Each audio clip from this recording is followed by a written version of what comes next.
San Diego City firefighters run thousands of calls every year and eagerly are willing to put themselves on the line to do anything possible to serve this community. It's leaning into the community to understand what we can do better as a membership, as a workforce, as your San Diego City firefighters.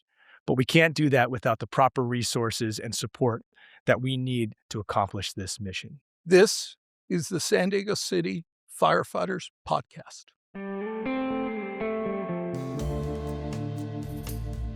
My name is George Duardo, Union President of Local 145, proud member of Local 145 for 29 years. Before that, born and raised in Los Angeles, but identified San Diego as an absolute gem of a city. I'm so proud to be here. Yeah.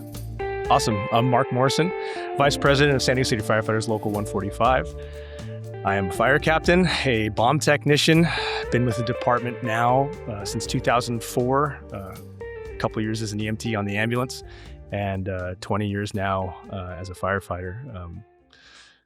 Father of two, husband to one, Yes. basketball coach and all those things. The fire department has provided for me a life that as a kid growing up in San Ysidro, I could have only ever dreamed of. And I am very committed to this profession and this organization in this city. And it's an honor to be here. So, George, this is our first journey into the podcast world. Yes. So can you walk us through, as president, why is this a critical aspect of what we're doing and what we want to bring to the community and what kind of knowledge we would like to share? Absolutely. This became clear to me and largely our board organically. And when I say that, it's because as we hold interviews for future decision makers, those that want to be on city council, those that want to be on mayor, it was very clear very few people knew exactly what we did. Right. And now we encourage them to do a ride along. We encourage them to go visit a station. But even with that, there's not a real understanding of what a commitment to public safety really means. I think you hit the nail on the head.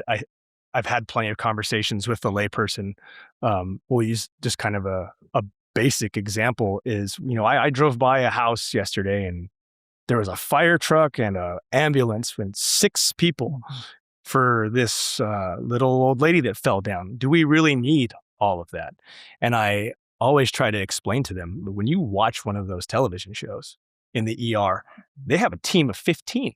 Yes. Right? And we're on the street trying to provide that same level of service. Mm-hmm. And I always generally like to ask them, hey, if this was your mother or grandmother who had just suffered this injury, do you want just 2 people trying to lift them with a broken hip? Or do you want 6 people gently bringing them through the house and setting them on the gurney and providing care? And I think that's just one small example of so many different things that we do. Because, we have multiple units that respond to a semi-truck that's on fire on the 805 that shuts down the freeway, right? Or Absolutely. to these medical emergencies. And I think that not only, to your point, does it afford us an opportunity to educate our elected officials, but also the electorate, the people that we serve, the communities that we're here for. And I think that this is going to be an extraordinary opportunity to really start shedding light on some of those questions that a lot of people have. Absolutely. And we really saw this as an outcropping of what happened in the 200-year fires, both in Scripps Ranch and Rancho Bernardo, where the community, if we had not had leaned into them and done educational series and even brush management mitigation techniques for their properties, it would have been much worse. Now, for many, it was their worst day.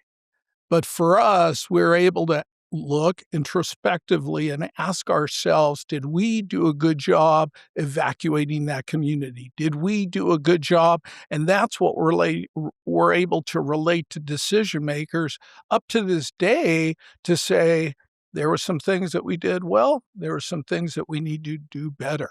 And I think with that history, it only expands our ability to have a real dialogue with not just decision makers, to your point, but the general public, those that pay our salaries. Along those lines, you were at both of those fires. I was only at one of them.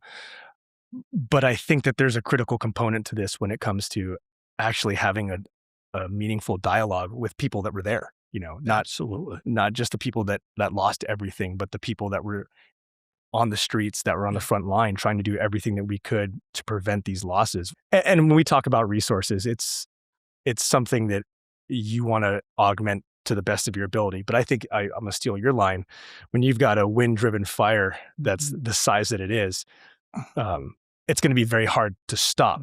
But if we had the fire engines on the streets, if we can save 1 or 2 houses out of 10, God, that's a massive win. Absolutely. And so to your point, I love that you were there, you saw it firsthand, and this is an opportunity to bring people into our world and see what it is that we're working with and how we want to do the best job that we can for them. Absolutely.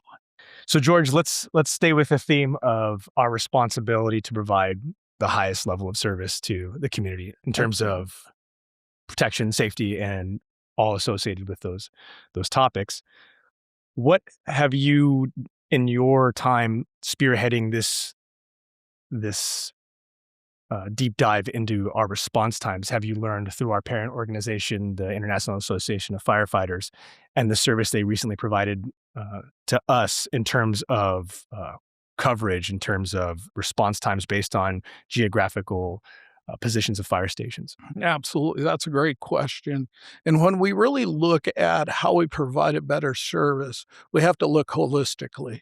How we have changed as a community and how have we changed as a fire department, right? We originally had the name fire department, right? Right. Yeah. And now we are fire rescue. Mhm. And the idea behind that is we're all risk. And so what we did by employing the IAFF which is our parent organization, is to do a study that compared us today from historic studies that had been done largely out of those 200-year fires. And so that was the Citygate study. And at any given point in time, you can study an entity, an issue, and provide guidance, some unique things that potentially a fire chief would not know, or a union president would be really, wow, I didn't quite realize Sure. that was the issue at hand, or that's what had the potential to cause a bad outcome. And so as we really looked to other agencies, we saw a consistent theme, and that's data-driven decisions based on what, right? Our communities are changing dramatically. Density is the new norm. God, Mission Valley, right? I mean, Absolutely. God, I think We're here in Mission Valley. yeah. And for years, we had no fire station. For several years, we had a trailer. And now that we do have a full functioning fire station, it's being taken out of the mix 1 month out of the year just because it runs so many hazardous materials responses. So that's one small example of how challenging it is when we have the explosive growth along with density. But to drill down on your real question, are we meeting response times? And that's no, right? That IFF doesn't come up with these things themselves, right? They go to NFPA. They go to different alphabet regulatory agencies to see what their standard is because they do the studies, right? NIOSH, right? They look at firefighter deaths and how do you prevent a firefighter death? They look at civilian deaths and how do you prevent that death? And so their numbers are rooted in science. They're not rooted in perspective by themselves or this is a labor organization. No, they use the NFPA as a regulatory body to really hone in on what a response time looks like. And for a 4-minute response time, which is a threshold we should strive to get to, we can't meet it 32% of the time. So a third of the time, we cannot meet our own response time. That's an eye-opener. Yeah. And that should alarm a lot of people. Oh, absolutely. I remember shortly after the fires, the devastating fires in Los Angeles that were just, a year ago, CNN ran that story, right? Absolutely. Highlighting the fact that the city of Los Angeles Fire Department was woefully understaffed when it in terms of firefighters per capita to citizens. And the whole focus was how Los Angeles was so far below where they should be. Mhm. And the slap in the face, insult to injury, the only fire department in a worse position is San Diego, Right. right? And so I think that now that we have this data, again, Mhm. science, Right. data, right? Yes. Collected by people who do this for a living, I think it will be a very eye-opening talking point to bring to our electeds, who I know that they want to do the best by the Absolutely. citizens. I know that they care and want to protect. They know that their number one job as an elected official is to keep the electorate safe.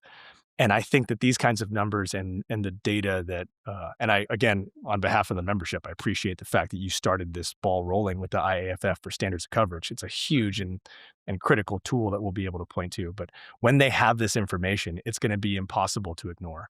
And I think it's going to be something that we all can collectively come up with a solution for. Absolutely, and what you touched on is really the per capita standard, right? And Right. so how many firefighters do you have in your community per 100,000 residents? Right. And that is very important because once again, we get back to density. Mhm. Our communities are changing, so those numbers have to increase. Where 15 years ago, I looked at our numbers. Per capita, we were at 61, now we're at 63. Have we gained a few firefighters? Absolutely. Have we gained a few fire stations? Absolutely. And I don't want to sell those decision makers that took tough votes to get us more stations, to get us more firefighters short, because they absolutely care about these communities. Mhm. But it's clearly not enough. Right. And that's why we need to make data driven decisions. Are there pockets of the city where growth continues to happen? Absolutely. But considering where we are now and how we're building currently, which is fine. We just need to come to terms with this as a fire department and as a union. So for us, we're going to advocate for not necessarily a station that's out remote, but we would potentially advocate for rebuilding our existing stations to house more firefighters versus just continuing to expand outwards. I don't see how that continues to help us. And in the big picture, it actually helps the city in terms of infrastructure.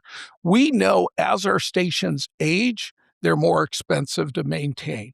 That's no different in our own household. It's just magnified in the city when you defer maintenance. So, what we should be looking at in today's world is actually demolishing some of our older buildings who are 50, 60 years old now and reimagining them to house more people, house paramedic ambulances, which are crucial to who we are currently. And so, with that, it's not just stations. We have multi-million-dollar helicopters without a hangar, protection from the elements. And that, as you well know, is a huge investment by our city leadership. And like anything we buy, we want to take care of it. Not to mention, we need a training facility. If we were to look and say, hey, how have you trained yourselves for the last 20 years, 30 years? It was based off of a naval training center that the day we accepted the keys from the federal government, it was already outdated. Yes, we did the best we could over the last 30 years in which to train hundreds of academies, but we're at a different place now. We need a training facility that's modern and that can sustain academies into the future, the next 50, 100 years of this department. So you'd think it was just stations. It's not. It's more than just stations. Housing for our aircraft, training facilities for our newest firefighters. So it's a lot. It can seem very overwhelming, but municipalities go through this all the time. There's bonds. There's different ways to finance this. There's no expectation this happens overnight. Clear, concise, methodical in terms of understanding what the issue is and how to get there is quite important. No, that's great. It feels oftentimes that we've been playing decades worth of catch up, but I understand that, when we talk about how quickly the population Yeah. grows or how fast the profession has been evolving, Right. it oftentimes is difficult to keep up with a lot of the issues that you pointed out. So No, that's a good overview. absolutely. Can you speak a little bit to the asset? And I think asset's the wrong word, but what gets us both up in the morning, which is our membership. Can you speak to that? You've Mhm. seen our the totality of our trajectory in terms of having friends on this fire department who have left other departments. I've had the same thing occur, but yet we love this fire department. We want everyone to stay here, but we also know that's not the reality. Can you give me kind of your perspective on kind of recruitment and retention where we're at these days? Absolutely. What is it? Is it Reno? Is it the biggest little city? Is that what Yes. we're the we're the littlest big city Yes. in the state of California, particularly in terms of the fire department. But I will say it is that cultural element of the San Diego Fire Rescue Department that is just it is pure gold when it comes to the people that are here. And any organization, whether it's Microsoft, Amazon, San Diego Fire Rescue Department, your biggest asset is your people, right? I mean, at the end of the day, it's the lifeblood of your existence. And it has been challenging for I stand 100% behind the statement I made earlier about my gratitude for this profession and this department and what it's done for me. That being said, when you look around and we have in our contract a compensation survey of 22 other major metropolitan fire departments, we're the eighth largest city in the country, and we're consistently at the bottom, it becomes really challenging to look our members in the face and explain how we can allow for a situation like this to exist. And that's why I love the way you put that. What gets us up in the morning? Yeah, it's because we want to fight to ensure that our people understand that they are valued, Yes. and that's not just with us, but that's with our employer. And it's our job to ensure that they're reminded of the fact that they are a critical asset. They're the ones on the front lines, risking life and limb to ensure that our community is safe. And I'll tell you, having established friendships, I mean, this is the closest thing that you're going to come to, I would assume, combat, right? Because Right. we are on the front lines of absolute tragedy and catastrophe at multiple levels, from uh, a heart attack in someone's home to a Navy warship on fire that exploded, which we were there for, right? And the bonds that you establish with the men and women around you are it's like family. And to see someone that you've experienced some of these life and limb near death experiences with leave is devastating. It's like losing a brother or a sister because you know that they went to a place that has put a higher value on their service. And we as Local 145 have been combating that for a long time, and it will be and has been and will continue to be our number one priority, is to ensure that our members are valued at what they actually are, which is not the bottom of a comp survey. So having seen a lot of friends leave and or people just leave the fire service in general, because as we both know, I've done this a little bit of time now. Um, this isn't just stapling pieces of paper. You go home having experienced some of the worst days of human beings' lives. And we just want to ensure that our people are taken care of. So when it comes to recruitment and retention, our position, my position is we are going to make sure that everyone feels as though they're valued, and we're going to keep fighting that fight. Well, and let's talk a little bit about getting our pension stripped away, because that really, besides the idea of it just being a benefit, what did that do to our culture here at Local 145 in terms of fighting against that?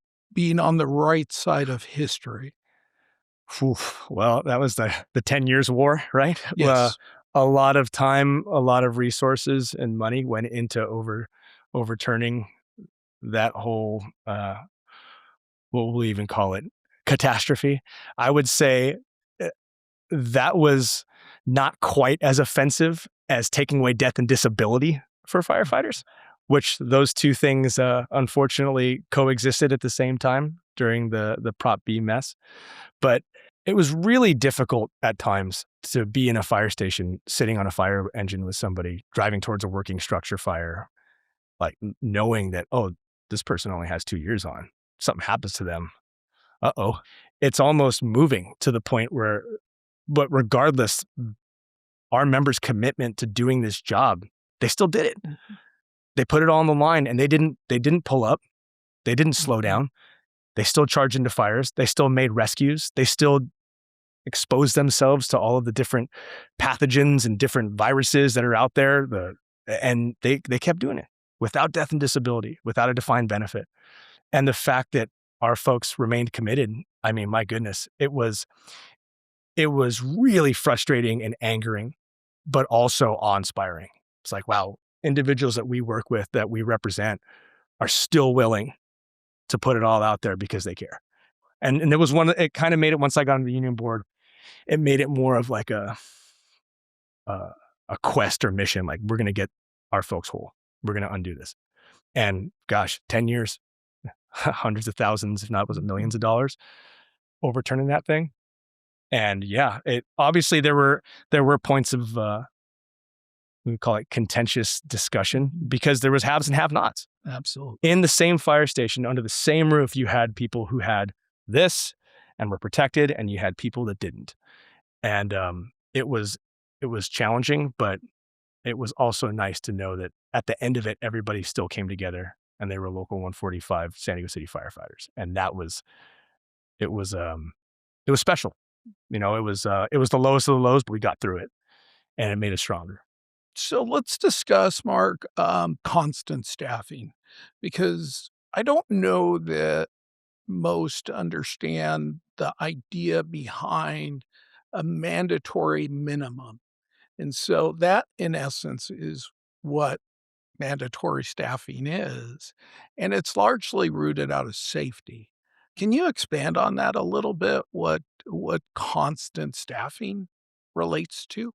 Constant staffing is essentially, for lack of a better term, butts in seats, right? You want a crew full of firefighters to show up to your emergency, because whether you're having a heart attack, stroke, some type of actual trauma, or your house is on fire, you want a full crew of firefighters showing up. Here in the city of San Diego, that's 4 people: a fire captain who is in charge, the fire engineer who drives the fire engine of the fire truck, and then the 2 firefighters that are in the back seat. At all times, there will always be 4 people on a fire engine. That is, that's mandated. That is in our staffing policy. For, again, when we talk about NFPA, and it's that being the set of guidelines that oversees what the most safe operating procedure is for all fire departments nationwide or internationally. 4 people is what the city of San Diego and the fire department have landed on to accomplish that mission. So there will always be 4 people in a fire engine. And that's changing. Mm-hmm. Even in this conversation around density, you're going to see fire departments, based off of suggestions, right, in terms of safety, even increase that to 5 and 6. And that's a bit unheard of in terms of 6 people on an apparatus. Yeah. Well, and that's rooted in safety as well, because we have to assemble a firefighting force. Mm-hmm. And so in order to do that, these regulatory bodies look at every facet of a fire ground, from someone taking the hydrant, right, opening the hydrant, to the person on the nozzle that's opening the nozzle and actually applying water, to the person facilitating that nozzle to even get there is a firefighter stretching but really pulling on hose to get it to the affected fire floor. Right. And so all of those things in a choreographed effort are what's required. But that's sheer bodies. There's no other way to deal with that. And so when we talk about firefighter burnout, PTSD, one of the largest components of that is sleep deprivation. What leads to sleep deprivation? It's the call volumes. We are extremely busy here in the city of San Diego in terms of a municipal fire department, a metro fire department. We've always thought of ourselves as a metro fire department, but we have both. We have inner city, downtown, high rises, but we also have suburbia. Mhm. And so those are two very different things, and many times two different disciplines. Wildland firefighting 1 minute, and then you can be dispatched to a high-rise fire the next minute. And so with that, our staffing has to be at the minimum of 4 people. And the reason I say that is because in sharing those responsibilities and sharing those duties, gets you through a 24-hour shift where you're potentially running over 20 calls in a shift. The one thing that I've come to understand about evaluating our own department in terms of statistics is 22 out of 53 of our companies are running over 3,000 calls. In terms of the IFF, they consider that excessive. And so that's not going away tomorrow. That's only going to increase as populations grow. And so we're going to need to put in strategies in which to focus. And we spoke to a few of those strategies, but focus on not just getting the firefighters there, but what happens when our firefighters are so sleep deprived you can actually measure how CHP would do in terms of blood alcohol count. Mhm. That's how sleep deprived some of our firefighters are because they are going from call to call to call. And they do it admirably, but it's our role, our responsibility as leaders of this organization to deal with that stark reality and put in safety guidelines where people can get some rest, maximum work hours, but we have to address this. And I'd love to take some of the points that you made and circle back to the Proposition B piece of this puzzle. In that era after Prop B, no defined benefit, so no pension. Now you're in a 401k. No death and disability, even though you're riding to some of the most dangerous emergencies that any civilian can go to, and you don't have that protection.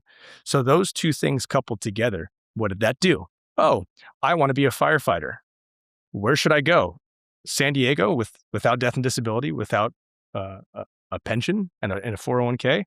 Nah, I think I'll go to LA. I think I'll go to Orange County. I think I'll go to LA County, San Francisco, you name it. There's no shortage of cities. I mean, we had small cities in our own county poaching people from the biggest fire department in the region, 8th largest city in the country.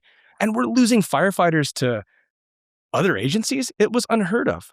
So what that did in terms of what you're alluding to is we started to hemorrhage people. Guess what? Constant staffing means there's always a body in the seat. So what does that mean? Mark goes to work on Monday. Oh yeah, by the way, we're short. Sorry, you're not going home on Tuesday now. So that 24-hour shift just became a 72-hour shift. And God forbid you have kids or a wife or husband at home that are counting on you to be there for childcare, for the recital, for the baseball game or whatever. Now you're missing all of that, coupled with the fact that you ran calls all night. So you haven't slept for 3 straight days. It was just a tsunami of all of these different issues. And it absolutely pains me to say this, but what are we seeing in the fire service profession-wide now? Mental illness issues, burnout, all of these things that are attributed to just being overworked. Why? Because particularly here in the city of San Diego, we're just now almost 15 years later getting caught up. We saw the deficiency start at firefighter, and then what happened? It moved up to engineer, the drivers of the fire engines and the fire trucks. Hey, sorry, engineer so-and-so, you're going to this station, you're not going home today. And that took place, what, for 12, 15 years? And that was one of the pieces of this puzzle that I don't really think is highlighted appropriately, is because a report will come out and says, oh, firefighters, record overtime, all of these different things. Understand that a lot of us didn't want the overtime. We wanted to go home to our families. We wanted to be able to have that break from all of the chaos and the tragedy and to be able to go home. But guess what? Because of certain practices, because of certain decisions that were made, we ended up, hey, we're firefighters. We're going to shoulder the burden. We're going to protect the communities. We're going to do what we have to do. But God, did it come at a cost. And now we're just getting back to that place where hopefully we're starting to right the ship. But unfortunately, I'm not exactly sure that we are, And I'd like to, as a paramedic, to speak to this. Mm-hmm. Paramedicine is the backbone of what the fire service at large is really responsible for and what we deal with a majority of the time. Can you speak to the crisis that we're seeing with paramedics, not just in the region, but statewide and even nationwide? Right. Thank you for that. And you brought so many things into my mind. You don't have to watch The Pit to understand medicine is always evolving. And so even as we consider ourselves medical professionals, we evolve as well. It's just in a completely different environment. And what you said earlier is absolutely right on, in a completely uncontrolled environment. Mm-hmm. So for us, when we look at burnout and when we look at what worries us, is being able to keep that really high level of care to every single person that calls 911. It doesn't sound like that's difficult, but it absolutely is. And it does. Once again, I could point to a TV show that highlights exhaustion, burnout, the complexity of socioeconomic issues. We deal with all of those, and yet, right, we're still here wanting to do such a good job for the community that we're willing to put ourselves out there. And you're absolutely right, because for myself as union president, I have received those phone calls on a Saturday morning when someone was not allowed to go home, where they received a phone call saying, I'm sorry, you're the little league coach, you're the soccer coach, but you just can't go home. And that is devastating. It's led to divorce. It's led to substance abuse problems. And I listen patiently, and our goal is to try to limit that as much as we can. Figure out where those shortcomings are in our own models. How do we future-proof this from happening to future generations? We cannot allow generations of firefighters to succumb to preventable things. We might not be able to prevent all injuries. We might not be able to prevent devastating cancers in all facets. But to give up on something that's preventable, such as workload or sheer exhaustion, to me, is unacceptable. Oh, 100%. I mean, we've had to say goodbye to some good friends. And God, it's devastating. It's preventable. It is preventable.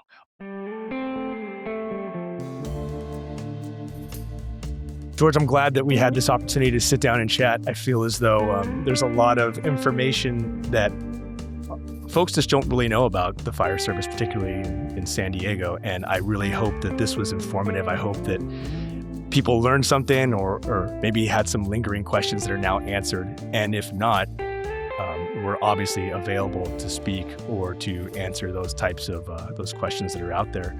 So as far as that, is there anything that you'd like to add or just kind of sum up with? Yes, my idea behind this, and it was yours as well, but it's really to garner support. But it's not just support internally. We have so many people that approach us on a daily basis saying, hey, can we develop a relationship? Our brand is strong, but what does that really mean? A strong brand to me means relationships, and that's relationships with the totality of our community from San Ysidro all the way to Rancho Bernardo. Might be a little different conversation, might be in Spanish, that's okay. But the idea behind this is that so many people in our community wanna share their stories. If I were to take just Scripps Ranch in Rancho Bernardo and find people, residents that lived through those tragedies, they wanna tell their story, and they, more importantly, want to tell us what came out of that. What was the birth out of that, right? Whether it's rebuilding their home in a different way or having an actual escape plan, not just saying we have an escape plan, listening to the news, downloading the most recent, right, to San Diego app where it can actually give you up-to-date information in terms of evacuation routes, or the Get It Done app on how, if you see an issue within your community, how you get it addressed. So that's really what I want to get out of this is strengthen those bonds, strengthen those relationships, and out of that, we will learn ourselves. We by no means know everything. And so we as a union have to have the humility in which to say, someone else teach us. We shouldn't just be the ones teaching others. On that note, we're going to be talking with a lot of people in the near future here, whether it's experts in the field, things that have to do with our ability to deliver that top-notch service that our members have been delivering for decades. So stay tuned. We're going to be talking and Yes. we're going to be doing a lot. So thank you, Thank you, George. Mark. I appreciate it. Yep.